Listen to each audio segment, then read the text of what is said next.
ओम नमो भगवते वासुदेवाय। ओम नमो भगवते वासुदेवाय। ओम नमो भगवते वासुदेवाय। ओम अज्ञानतिमिरान्धस्य ज्ञानाञ्जनशलाकया चक्षुरुन्मीलितं येन तस्मै श्रीगुरवे नमः। नमो विष्णुपादाय कृष्णपृष्ठाय भूतले श्रीमते भक्तिवेदान्त स्वामिन् इति नामिने। नमस्ते सारस्वते देवे गौरवाणी प्रचारिणे निर्विशेष शून्यवादी पाश्चात्यदेशतारिणे। जय श्री कृष्ण चैतन्य प्रभु नित्यानंद श्री अद्वैत गदाधर शिव हरे आसाद गौर भक्तवृंद। हरे हरे कृष्णा कृष्णा कृष्णा कृष्णा हरे हरे हरे राम राम राम हरे हरे। जगत गुरु श्रील प्रभुपाद की जय। भगवत वाणी भगवत गीता जी की जय। गुरु महाराज की जय।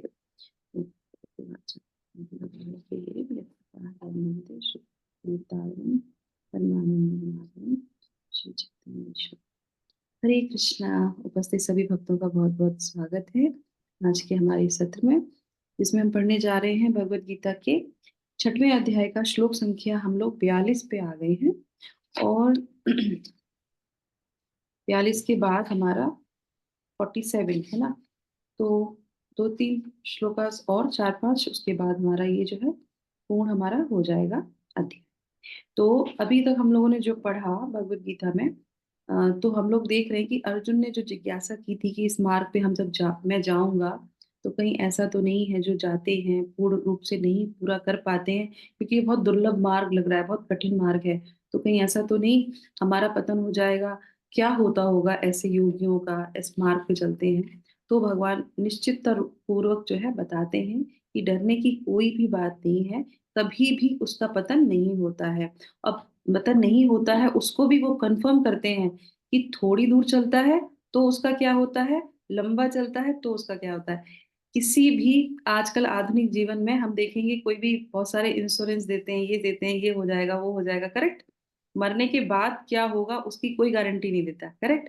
पर भगवान उसके बाद भी गारंटी देते हैं कि अगर इस बात पे चलोगे तो अगर मृत्यु हो गई, अगर छूट गया शरीर तुम्हारा, तो भी मैं तुम्हें यहाँ पे कंफर्म भगवत गीता के शब्दों में कंफर्म लिख के देखते हैं कि तुम्हारी जो है आगे की गति क्या होगी, है ना। तो इतना सुंदर है Bhagavad Gita, series by series हम लोग 6ठे अध्याय में ये योग के बारे में पढ़ रहे हैं।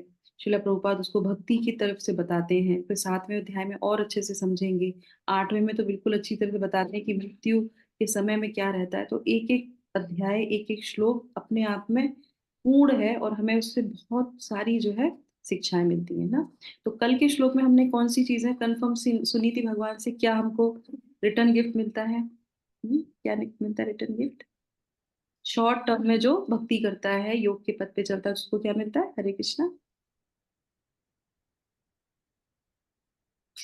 शॉर्ट टर्म में क्या मिलता है, हरे कृष्णा। बताइए, अच्छा परिवार मिलता है। हाँ, वेरी नाइस। अंबानी जैसा परिवार मिलता है, अच्छा परिवार नहीं, अंबानी जैसा परिवार मिलता है, एकदम पैसे वाला, सुची नाम है ना, श्वेताम, तो इतना बढ़िया परिवार मिलता है। वेदों को जानने वाला परिवार मिलता है। और जो है क्या मिलता है, पैसे वाले धनवान परिवार में आप पैदा होते हैं, ठीक है। अब हम देखेंगे जो बहुत लंबे समय तक प्रैक्टिस करते हैं भक्ति की, और फिर कहीं जाके पूर्ण होने ही वाला होता है उसी समय वो छूट जाता है, बीच में नहीं हो पाता। ये डाउट रहता है हमारे अंदर, और नहीं हो पाया तो क्या होगा इतने समय तक। पहले के श्लोकों में भगवान ने बोला कि आपको आखिरी सांस तक ये करना है ना, तो अगर छूट जाएगा नहीं पूरी हो पाएगा तो क्या होगा। तो आज का श्लोक जो लंबे समय तक योगाभ्यास करते हैं भक्ति करते हैं, तो श्रील प्रभुपाद यहाँ पे बहुत अच्छा समझाते हैं और भगवान किस चीज को कंफर्म करते हैं वो हम जानेंगे आज के श्लोक में। श्लोक संख्या 42 अध्याय 6। अथवा, सबसे पहले उन्होंने बोला अथवा मतलब कल के श्लोक और आज के श्लोक के बीच में कनेक्शन।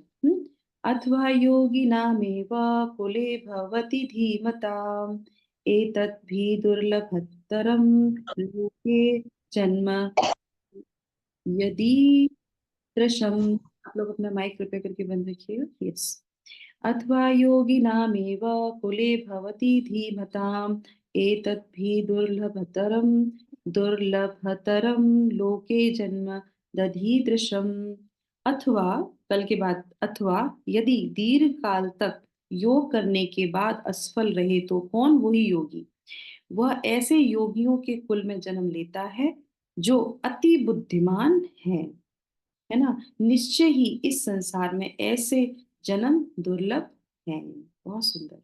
ठीक है, यस, संतोषी माता जी हमारे साथ पढ़ेंगी। पढ़िए बहन।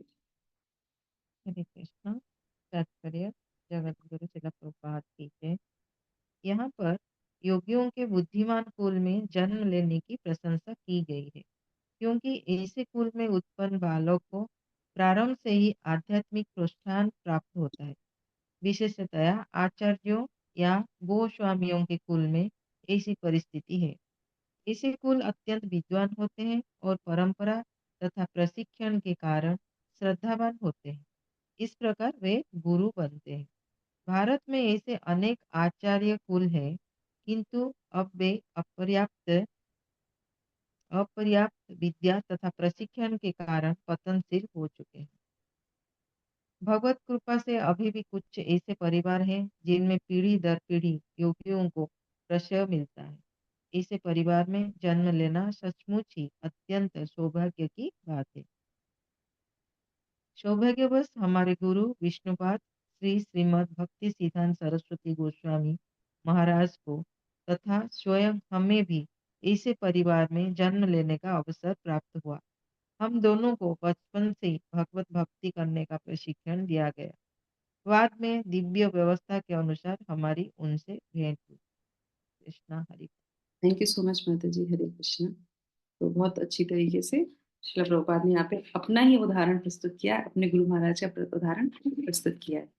तो हम लोग भी जो है इसको समझेंगे। तो सबसे पहले जो है यहाँ पे क्या लिखा है, योगी नाम एव कुले। तो जो धार्मिक जो है दीर्घ समय तक इस जो है कृष्ण भावना भावित समझ लीजिए आप उसको, कृष्णा कॉन्शियस में वो रहता है, वो अभ्यास करता है योग का। तो उसको जो प्रैक्टिस करता है तो उसको कैसा घर परिवार मिलता है? बुद्धिमान परिवार उसको मिलता है। अब उसको यहाँ पे क्या है, बहुत लंबा यू टर्न नहीं लेना पड़ेगा। दोनों में क्या डिफरेंस था? पिछले में हमने देखा था कि जो प्रैक्टिस करता है तो उसको इच्छा उसकी होती है, क्या इच्छा रहेगी ना थोड़ी सी मटेरियल चीजों को एंजॉय करने की, पर उसने प्रैक्टिस की थी तो क्या मिला उसको? ऊपर के लोग मिल गए।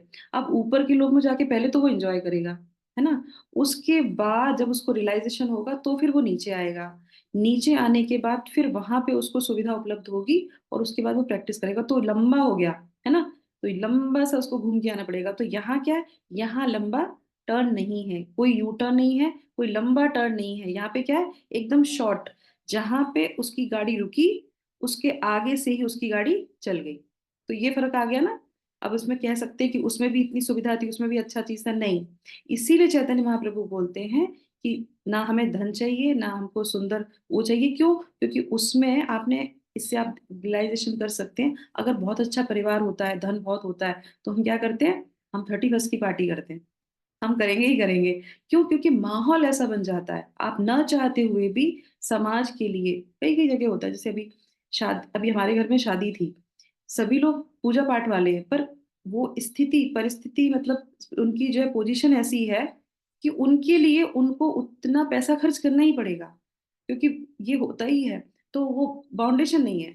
अब यहाँ पे जब ऐसे परिवार में आप आते हैं तो बाउंडेशन ही नहीं, क्योंकि आपका पूरा का पूरा जो समाज है वो ही क्या है, बुद्धिमान लोगों का समाज है। कोई बाउंडेशन नहीं है आपके पास, आप जहां से शुरू है आगे वहीं से शुरू करेंगे। तो ये बहुत बड़ा फर्क हो गया हमारे लिए, है ना? अब यहाँ पे क्या है, इसमें एक बहुत अच्छी और चीज है कि तात्पर्य में श्रील प्रभुपाद बताते हैं कि ऐसे कुल अत्यंत विद्वान है ना। तो इसमें लिखा हुआ है ऐसे कुल अत्यंत विद्वान होते हैं और परंपरा तथा प्रशिक्षण के कारण श्रद्धावान होते हैं। तो ये जो कुल की बात हो रही है, यहाँ पे प्रशिक्षण दिया जाता है। नंबर एक जो ध्यान रखने वाली चीज है कि वहां पे हर एक आगे वाली पीढ़ी को प्रशिक्षण दिया जाता है। आपने देखा होगा जो परंपराएं चलती आ रही हैं, जैसे हमारे कुंडरी जो है, और कई सारे ऐसे वक्ता हैं जो श्रीमद् भागवतम के वक्ता हैं, उनकी पीढ़ियों की पीढ़ियां क्या कर रही हैं? श्रीमद् भागवतम के ही वो कर रही हैं, क्योंकि वो उनके परंपरा में आया हुआ है। तो वो उसके घर के परिवार की यहाँ पे बात की जा रही है और बहुत श्रद्धा होती है उनके अंदर। इस प्रकार वे गुरु बनते हैं। तो उनके परिवार में वो गुरु का प्रशिक्षण दिया जाता है और वो गुरु बनते चले जा रहे हैं। भारत में ऐसे अनेक आचार्य कुल हैं, किंतु अब वे अपर्याप्त विद्या तथा प्रशिक्षण के कारण पतनशील हो चुके हैं। भगवत कृपा से अभी भी कुछ ऐसे परिवार हैं जिनकी पीढ़ी दर पीढ़ी योगियों का प्रशंसा मिलता है। ऐसे परिवारों में जन्म लेना सचमुच ही अत्यंत सौभाग्य की बात है। तो ये यहाँ पे उस चीज की बात हो रही है। तो अब हम यहाँ पे उस पीढ़ी में से एक पीढ़ी की बात और बोलते हैं। जैसे कि सबसे बड़ी जो है परंपरा कहाँ से शुरू हुई है? हरे कृष्ण। कहाँ से शुरू हुई है परंपरा? ब्रह्मा जी से, है ना? हम सब जानते हैं कि भगवान सबसे पहले वो उन्होंने तप तप जब सुना तो उसके बाद ब्रह्मा जी को जो है भगवान ने ज्ञान दिया, और उसके बाद से उन्होंने किसको ज्ञान दिया? स्वयंभू मनु को दिया। करेक्ट। स्वयं मनु के आगे परंपरा में जो है कौन आए? ध्रुव महाराज आए, है ना? और ध्रुव महाराज की भी दो माताएं थी, है ना? एक सुरुचि थी और एक सुनीति थी। तो सुरुचि का नाम क्या है? जो अपनी रुचि से काम करे, है ना? शास्त्रों में क्या वर्णन है? जो अपनी रुचि से काम करता है। अपनी रुचि क्या? मन तो हमारा कहीं पे ले जाएगा। तो अपनी रुचि से जो काम करता है वो सुरुचि, और जो नीति से काम करती है वो क्या है? सुनीति। तो वहां पे बहुत अच्छा दायित्व बताया कि उनकी माँ ने उनको बहुत अच्छा प्रशिक्षण दिया था। उनके घर में जो पुत्र हुआ, उनकी माँ ने उनको बहुत अच्छा प्रशिक्षण दिया। तो ये जो परंपरा आती है, तो उसमें सबसे बड़ा दायित्व किसका होता है? माता पिता। कि अब हम माता पिता होने के जो है दायित्व अगर हमारा है, तो हम अपने बच्चे को वो प्रशिक्षण दें कि क्या है कि भगवत की तरफ आगे बढ़े, भगवान की तरफ आगे बढ़ना चाहिए, शास्त्रों को लेके आगे बढ़ना चाहिए। ठीक है, डॉक्टर इंजीनियर तो बनेंगे ही बनेंगे, जो उन्हें बनना है वो तो बन ही जाएंगे, पर साथ में जो भगवत का ज्ञान है, भगवत गीता से जो हम सीख रहे हैं, भगवान से हम कैसे कनेक्ट हो सकते हैं, कैसे भी करके हम अब ये सीख रहे हैं, रोज पढ़ रहे हैं, तो हमारा भी ये दायित्व बनता है। कल ही हम लोग पढ़ रहे थे श्रीमद् भागवतम में, बहुत सुंदर है, यहाँ से भी कनेक्ट होता है उसका, कि अगर कोई पुत्र भगवत प्रेमी नहीं है, भगवान की पूजा नहीं करता है, और भगवान की पूजा नहीं करता दूसरी चीजों में, जैसे रावण हो गया, तो वो क्या है? वो पुत्र नहीं है, वो क्या है? मूत्र है। पुत्र और मूत्र उसका उसी की ही होता है। और मूत्र जिसका हुआ, तो उसकी कोख भी जो है क्या हो गई? दूषित हो गई। करेक्ट। तो हमारा जो माँ बनने का जो हमको एक भगवान ने अवसर दिया है, तो वो भी हमारा दूषित हो गया। इसलिए हमारा भी ये कर्तव्य बनता है कि हम अपने बच्चों को कहीं ना कहीं इस राह पे हमको जरूर जोड़ना चाहिए। क्योंकि श्रील प्रभुपाद इस चीज को बहुत ज्यादा बोलते थे कि जो भी कृष्णा कॉन्शियस में आता है, और जो बच्चा जिसके माँ बाप पहले से ही कृष्णा कॉन्शियस में है, और वो अगर उनके घर में कोई बालक पैदा होता है, तो मान लीजिए वो साधारण नहीं है। वो क्या है? बहुत समय से उसने योग किया है, बहुत समय से उसने भक्ति की है। जितने भी बड़े बड़े महाराज हैं हमेशा कहते हैं जो छोटे बच्चे हैं ना, ये आपके गुरु हैं। आप नहीं हो उनसे बड़े, वो आपसे बड़े हैं। क्यों? क्योंकि उन्होंने भक्ति बहुत करी है, इसीलिए वो आज पैदा होते ही जो है हमारे जो है श्लोका बोलना, मंगलाचरण बोलना, हमारे माधव जैसे जो है, कान्हा जैसे कितने सारे सौभाग्यशाली बच्चे हैं जो ये कार्य कर पा रहे हैं। तो ये इन्होंने बहुत लंबे समय तक की है। ठीक है। तो इस तरीके से ध्रुव की जो माता थी, वो भी उनको यही सिखाती हैं कि आपको इस मार्ग पे चलना चाहिए, और ईर्ष्या नहीं करो अपनी। तुम्हारी जो माँ ने जो बोला है, तुम्हारे मन में ये विचार आ गया कि तुमको जो है राज्य चाहिए, अपनी पिता का गोद चाहिए, तो उससे ईर्ष्या नहीं करो, भगवान की जाके भक्ति करो, और तुमको वो चीज मिल जाएगी। और वो उनको मिल जाती है, उनको नारद जी मिल जाते हैं। तो इसी तरीके से ये हो गया। अब इसके बाद आ जाते हैं, मैं इसमें स्पेशली जो है शिला प्रभुपाद के जीवन का चरित्र का यहाँ पे वर्णन करेंगे, है ना? तो शिला प्रभुपाद ने अपना भी नाम लिखा और अपने गुरु महाराज का भी बताया। शिला प्रभुपाद जो हमारे फाउंडर आचार्य हैं, उनका परिवार भी यही था, वो भी ऐसे ही परिवार में हुए थे। तो शिला प्रभुपाद के जो माता पिता थे, वो बोलते हैं कि जो है ब्राह्मण परिवार में थे, उच्च कोटि के ब्राह्मण परिवार में थे। और उनके घर के पास सामने ही जो है राधा माधव का मंदिर था, और वो 150 साल पुराना, 150 साल से उनके परिवार ही उसकी सेवा कर रहा था। अब आप सोचिए, 1 डेढ़ साल से जिस मंदिर की पूजा हो रही है उनके परिवार द्वारा, तो कितनी पीढ़ियां उनकी पूजा कर रही होंगी। करेक्ट। 150 साल पहले जो मंदिर स्थापित किया गया उनके परिवार में, तो पूरी की पूरी पीढ़ी उनकी पूजा कर रही थी। तो वो भी उनकी डेली सुबह का उनका नियम था कि वो बिना कुछ खाए सबसे पहले सुबह जाके दर्शन करते थे, जो भी सेवा होती वो करते थे। और हम लोग तो आज भगवत गीता पढ़ रहे हैं, भागवतम पढ़ रहे हैं, चैतन्य चरितामृत के बारे में मुझे अब पता चला। चैतन्य महाप्रभु के बारे में मुझे पर्सनली नहीं पता था, जब तक मैं केसी में नहीं आई थी मुझे नहीं पता था चैतन्य महाप्रभु कौन है ना। हमारे परिवारों में शिव जी की, दुर्गा जी की, सबकी पूजा होती थी, कृष्ण भगवान की। तो चैतन्य महाप्रभु के बारे में नहीं पता था। पर शिला प्रभुपाद के परिवार में, जिनको गए हुए 50 साल हो गए, और उनके परिवार में क्या होता था, उनके पिताजी जाते थे अपने काम पे, और शाम को जब वो लौट के आते थे तो आने के बाद वो क्या करते थे, भागवतम पढ़ते थे और चैतन्य चरितामृत पढ़ते थे। और शिला प्रभुपाद बताते हैं, उन्होंने एक जगह लिखा है कि मैं जब सोता था तो जब मेरे पिताजी आते थे वापस, तो मेरे कानों में घंटी बजती थी, घंटी की ध्वनि से ही मैं उठता था। और जब मैं उठता था तो मैं देखता था कि मेरे पिताजी भगवान को दंडवत प्रणाम कर रहे हैं।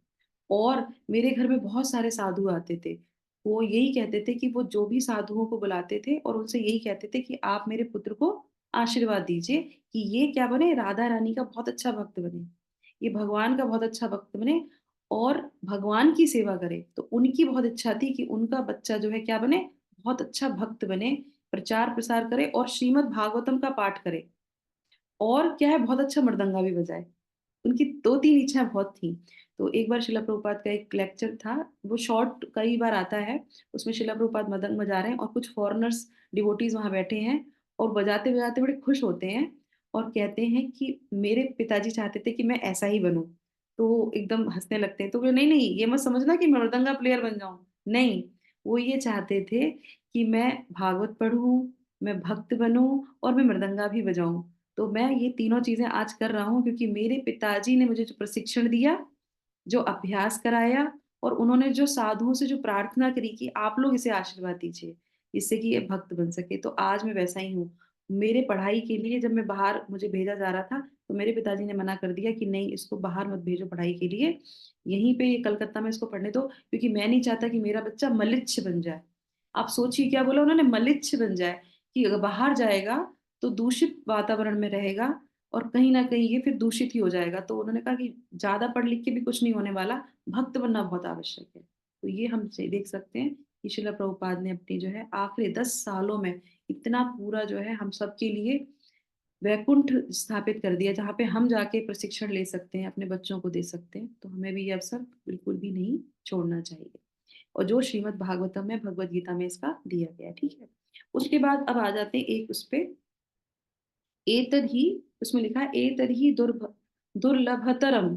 अब एक हो गया दुर्लभ, और एक यहाँ पे शब्द आ रहा है दुर्लभतरम। तो इसमें क्या अंतर है, दुर्लभतरम में क्या मतलब है और दुर्लभ में क्या अंतर है, ये दो शब्द क्यों, दुर्लभतरम ही क्यों बोला, कौन बताए, बताइए क्या है, दुर्लभ और दुर्लभतर में क्या मतलब है, क्यों बोला, ये दोनों अंतर क्यों। यस। इसका मतलब है जैसे हम गुड बेटर बेस्ट बोलते हैं ना, तो ऐसे ही दुर्लभ से दुर्लभतर थोड़ा सा ठीक है, तो हाई। दुर्लभतरम मतलब है बेस्ट, माता जी ने बोला, ठीक है। तो दुर्लभतर, बेस्ट, वेरी स्पेशल, करेक्ट। तो ये दुर्लभतरम कौन हो गए, बुद्धिमान परिवार हो गए। तो दुर्लभ क्या है, दुर्लभ क्या है, देखिए पिछले वाले जो श्लोक में था तो उसमें क्या था? दुर्लभ। धनी परिवार मिलना, तो वो भी दुर्लभ है, करेक्ट। अंबानी परिवार में जन्म लेना भी कोई हंसी मजाक नहीं है। चांदी की चम्मच लेके जो बच्चा पैदा होता है वो साधारण है क्या, साधारण नहीं है, वो भी असाधारण है। पर ये असाधारण से भी ऊपर है। तो अगर कभी कोई बहुत धनी व्यक्ति खड़ा हो और एक वहां पे कौन खड़ा हो, साधु खड़ा हो, संत खड़ा हो, ऐसे परिवार का हो जो पूरी तरीके से किसमें है, भक्ति में है, तो उसकी पोजीशन हमेशा ऊपर रहती है। तो ये हमको ध्यान रखना चाहिए, और कभी भी गिल्टी फील नहीं करनी चाहिए, है ना। जैसे कभी कभी होता है ना, भक्ति में होते हैं, हम लोग भक्ति कर रहे हैं, ज्यादा हमारे पास धन नहीं है, तो अब यहाँ पे ये कंपेयर आ जाता है। वो तो दुर्लभ है ही, धन आता है तो अच्छी चीज है क्योंकि हमें आगे बढ़ने में मौका मिलता है। पर जो भक्ति के मार्ग में, जो भक्तों के घर में ही पैदा हुआ है, अगर उसके धन नहीं भी है ना, उतना ही होगा, ज्यादा धन नहीं होगा, क्यों, क्योंकि वो भी भगवान की बहुत अच्छी कृपा होती है, पर वो ऐसे परिवार में है जहाँ उसकी सातों पीढ़ियां उसको सपोर्ट कर रही हैं आगे बढ़ने के लिए, तो वो दुर्लभतरम है। उसमें कभी भी अपने आप को निंदनीय नहीं समझना चाहिए, छोटा नहीं समझना चाहिए कि नहीं हमारे पास धन नहीं है, पर्याप्त नहीं, हमारे पास हरि नाम है, हमारे पास ऐसा परिवार है जो हमको आगे बढ़ा रहा है, तो वो बहुत ही बड़ी भगवान की कृपा होती है इसी तरीके से, ठीक है।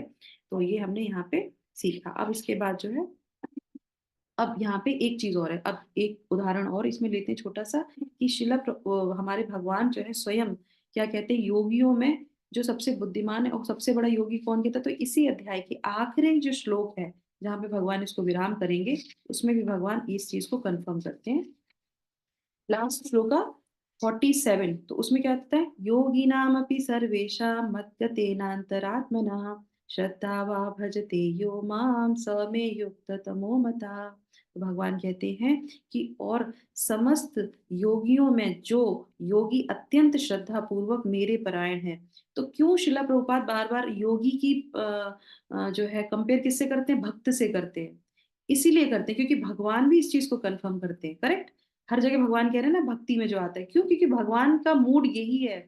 इसीलिए श्रील प्रभुपाद शुरू से लेकर आखिरी तक उसी मूड को आगे बढ़ाते हैं। तो वो कहते हैं कि जो योगियों में सबसे अच्छा अत्यंत श्रद्धा पूर्वक मेरे परायण है, मेरे मतलब भगवान श्री कृष्ण के, जो भगवान को मानता है, उनकी पूरी तरीके से शरणागत है, अपने अंतःकरण से मेरे विषय में सोचता है और मेरी दिव्य प्रेमा भक्ति करता है, वह योग में मुझसे परम अंतरंग रूप से युक्त रहता है और सबों में सर्वोच्च है, यही मेरा मत है। तो भगवान इस चीज को कंफर्म करते हैं कि योगी नाम जो है अपि सर्वेशा, योगियों में सबसे ऊपर वो है जो हमेशा मेरा चिंतन करता है। तो ये जो परिवार होते हैं, यहाँ पे जो जब बच्चा जन्म लेता है, ऐसे परिवार में क्या होता है, वो सब कुछ भगवान को परायण रखते हैं। और क्या है, दुख में और सुख में सबसे बड़ी बात चीज क्या है, हमेशा भगवान के परायण रहने का मतलब ये नहीं है कि हम जो हर समय जप करते हैं, जब तो हम करते ही हैं, पर उस जप का फल ये होता है कि जब दुख मिलता है वो भी भगवान का है, जो सुख मिलता है वो भी भगवान का है।